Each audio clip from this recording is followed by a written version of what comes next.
I'm Maggie, a 35-year-old nurse, and my husband Jason is 40, working in the corporate sector. Our daughter Emily is about to turn 4. For a long time, we were a happy family of 3, but recently, everything changed in unexpected ways. Jason and I met nearly a decade ago. We both left our hometowns to attend college and ended up working in the city. Introduced by a mutual friend, we immediately clicked due to our shared background and soon started dating. As our relationship deepened, we began discussing our future, including our desire to return to our hometown one day.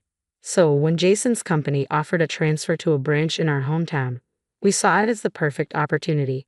I left my job at the hospital, and we moved back home together. We settled into our new house, conveniently located within a 30-minute drive from both our workplaces and Jason's parents' home, while my parents lived just under an hour away. Thankfully, I quickly found a new nursing position, allowing me to continue my career and maintain a busy yet fulfilling routine. After getting married, we faced challenges with starting a family and felt the weight of expectations and anxiety from those around us. Despite this, our relationship remained strong and steady. Then, after 3 years, we were finally blessed with a child. When Emily was born, Jason was overwhelmed with emotion, tears streaming down his face as he said, "Maggie, thank you so much. You've done an incredible job. Our life is going to be so much more vibrant now. No more loneliness." We had relocated from our college town to begin our new life here, and Jason may have felt more isolated than I did. This place isn't his hometown. He was actually born and raised in a neighboring state. His parents had moved here after he started college, so his childhood home is over 3 hours away, a distance that makes casual visits with old friends difficult. Moreover, Jason had to give up his soccer hobby because he couldn't find any teammates here. I understood the stress and loneliness he might be feeling, but I'm not sure if I was attentive enough. I was juggling most of the housework and working hard as a nurse, even during my pregnancy, leaving me with little spare time. Consequently, we rarely had moments to spend together as a couple. When we discussed our future, I realized that my well-intentioned efforts to ease his burden by taking on all the housework had backfired. Jason wanted us to share these responsibilities, but I had been refusing his offers to help, thinking it would be a burden to him. Reflecting on it now, it seems silly to have viewed it as a trouble. Jason is a social person, and by declining to help with chores, I unintentionally hindered his chances of making friends. To address this, I spoke with my boss about being exempt from night shifts for a while so we could spend more time together. I was prepared to change jobs if necessary, but my request was granted without much resistance. In our rural area, it's expected for women to handle housework and childcare, so mothers with young children are typically not required to work night shifts. Though I'm frustrated by these outdated norms, I try not to let it affect me too much. Jason faced teasing for being a modern dad just for taking Emily to her checkups and vaccinations, but we chose to ignore it. As Emily grew and began reaching new milestones, we celebrated each development together. 4 years passed in what felt like the blink of an eye. However, recently, I've become increasingly concerned. Jason's behavior has grown strange and distant. When I try to talk to him, he either ignores me or responds with short, disinterested answers. His enthusiasm for spending time with Emily has waned as well. He's been taking her to his parents' house more frequently and has stopped playing with her outside near our home. At first, I thought it was just my imagination, but the situation has only worsened. Jason has ceased doing any housework or helping with childcare and has been isolating himself in his room. He's been coming home late during the week and going out aimlessly on weekends. Emily has also become more reserved with him. I'm deeply concerned about the impact this is having on our daughter, but Jason seems unwilling to discuss what's going on. What should I do? This situation is not healthy for Emily, and I'm at a loss for how to address it. After much reflection, I decided to cut back on my working hours to focus more on housework and childcare, hoping that Jason might be too exhausted to contribute. As Emily grew, I gradually increased my hours and even started taking evening shifts. Although I discussed these changes with Jason, our opportunities for meaningful conversations have dwindled, and he might feel overwhelmed by the shift in our routine.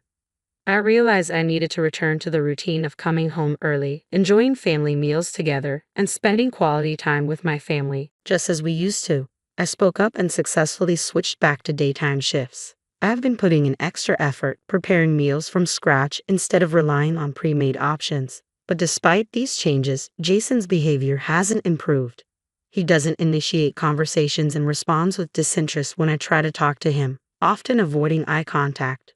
When I ask if he's tired or if something is troubling him, he simply replies, "Nothing in particular." As a result, I've stopped engaging more than necessary. Although I sense that something needs to be addressed, I'm at a loss for a solution. Now, Jason is about to take a long break from work. At his company, employees take turns taking about a week off after busy periods to use up their vacation days. I had hoped to use this time for a trip or some leisure activities with Emily, who has become more understanding. However, not wanting to add to Jason's stress, I decided against it. Instead, I suggested ways he might relieve his stress. "Do you have any plans for your upcoming time off?" I asked. "Nothing in particular," he responded. "How about visiting your old classmates or maybe going on a trip with your parents?" I proposed. "Yeah, maybe I will," he replied, sounding noncommittal. On the day Jason was supposed to leave, he departed without a word. He returned a week later, and though I had no idea where he had been or who he had been with, his expression seemed somewhat lighter, which was a small relief. Since then, he has been spending more nights away, leaving on Friday nights and not returning until Monday, heading straight to work from wherever he goes. I still don't know what he's up to or where he is. He might be reconnecting with old friends or exploring a new hobby. Our conversations remain sparse, but since he doesn't appear to be in a bad mood, I'm choosing to observe rather than confront. Not long after, I fell ill and went in for a checkup at the hospital. At work, my blood test results came back concerning, leading to further testing, which revealed a malignant tumor. I felt a strange sense of relief that it was caught early due to a routine check. The doctors believe it can be removed with endoscopic surgery, but I was still deeply disheartened. When I told Jason about the diagnosis and the upcoming surgery and hospitalization, he barely glanced up from his phone and simply said, "I see." His indifferent reaction left me at a loss for words. I managed the housework and packed my belongings for the hospital up until the day before my admission. Meanwhile, Jason took Emily and went back to his parents' house, saying he would be working from there and wouldn't be home for a while. In fact, Jason brought up divorce just yesterday. He argued that it's not just about the surgery to remove the tumor, but also the ongoing treatment that would follow. He said the burden on me, Emily, and my parents is too much and suggested we end this burden. His words struck me deeply, and I was too exhausted to argue. After my discharge, I contacted my in-laws, and they pressured me to finalize the divorce. They told me, "We'll take Emily, just pay child support. Please expedite the divorce. Jason is sending the divorce papers and instructed me to sign them as soon as they arrive." I had hoped Jason would bring Emily back, but they have refused to send her home. I'm unsure if Jason is even at his parents' house, as he won't answer the phone. I was going about the housework in a daze, but something felt distinctly wrong. The mess was overwhelming, even for an empty house. Had Jason come back? As I cleaned his room, I stumbled upon a disturbing discovery: women's loungewear. My worst fears were confirmed. With trembling hands, I retrieved the brown envelope I had hidden in storage, the one containing the report from the private investigator I hired when I first suspected something was wrong. I had received the report a few days earlier but had been too afraid to look. Now, as I examined its contents, the results were even worse than I had imagined. The most devastating revelation was that Jason had been bringing his affair partner into our home. Feeling a mix of disgust and determination despite having just had surgery, I cleaned the entire house thoroughly. Eventually, I returned to work and was assigned to outpatient care, which was less physically demanding.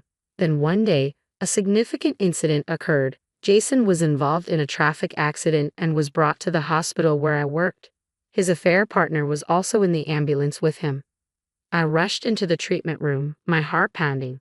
"I'm Jason's wife. Is he here?" I asked, causing a buzz among the staff. They had mistakenly believed that the two brought in were a married couple rather than an affair. "Wait, your husband? Then who was the woman earlier?" "Oh, she left. She had only a minor scratch and went home," they responded, while attending to Jason. "Okay, let's get you out of these clothes." As the nurses worked, Jason suddenly yelled, "Don't look, it's okay." Despite his protests, several nurses restrained him and removed his shirt and undershirt. My breath caught in my throat as I saw a tattoo on his chest, a heart pierced by an arrow with a woman's name. I was stunned, unable to believe what I was seeing. Leaving my husband, who was causing the commotion, I hurried out of the treatment room. I had confirmed that his condition wasn't life-threatening and wanted to avoid any further embarrassment. Jason was hospitalized with a broken clavicle and ribs. I got permission to go home and collect a change of clothes for him. A few hours later, I returned to his hospital room with his belongings, where I found him resting after treatment. My in-laws and daughter were also there. "Mommy, have you been good?" Emily asked. "Yes, I'm getting better," I replied, drawing strength from her concern. I informed my husband and in-laws that I needed to discuss something and asked a colleague to look after Emily. "I've decided to divorce Jason now," I announced. "What?" At a time like this, my mother-in-law protested. "It's better to address it sooner rather than later. I'll handle Emily," I said firmly. "What? Don't be ridiculous. We'll take care of Emily," she insisted. "Let me ask you this. Do you know where Emily likes to go the most? What vegetables she eats well? Her favorite character? You can't answer, can you? You haven't been spending time with her, have you? You've just been leaving everything to your parents, haven't you?" I handed the brown envelope to my father-in-law. As he reviewed its contents, my in-laws went pale but managed to maintain their composure. They must have already known about their son's affair. "I will take custody of our daughter," I declared firmly. "You two will not be involved with her ever again." "You can't just deny us access to her," my mother-in-law argued. "Jason has a tattoo of another woman's name and a heart on his chest. Is that the behavior of a suitable father?" I said, unmoved by their protests. My in-laws, seemingly unaware of the tattoo, were visibly shaken, but I continued without hesitation. I brought up the disarray in the house and the women's loungewear I had found. It's absolutely unforgivable that he brought his affair partner into our home while I was hospitalized. I held them equally responsible for turning a blind eye to their son's actions and neglecting his daughter. I intend to fight for custody, demand child support, and seek alimony from both Jason and his affair partner, I stated resolutely. I cannot entrust my daughter to a father who abandons her for an affair. My mother-in-law attempted to defend themselves, probably claiming they had been caring for Emily properly, but I ignored her. "If you want mediation or a court battle, go ahead. But be aware, it might become public knowledge that Jason's affair is the cause." The divorce was soon finalized, and I gained custody of Emily. We relocated to start fresh. It turns out Jason's affair was more complicated than initially known. It was a case of double adultery. He's now being sued for alimony by his affair partner's husband. In our small town, the gossip quickly spread, and Jason has found himself in an uncomfortable position at work. He can't resign due to the ongoing alimony and child support payments. Interestingly, since Jason had no savings, his father extended his retirement, and his mother took on a part-time job to help financially. "Since tomorrow is a day off, let's go out, Emily. Where would you like to go?" I asked. "I want to see the elephants," she replied excitedly. "Then let's head to the zoo and enjoy something delicious on the way back," I suggested. "Yay!" Emily cheered. "My health has improved, and I'm enjoying a peaceful life with my daughter."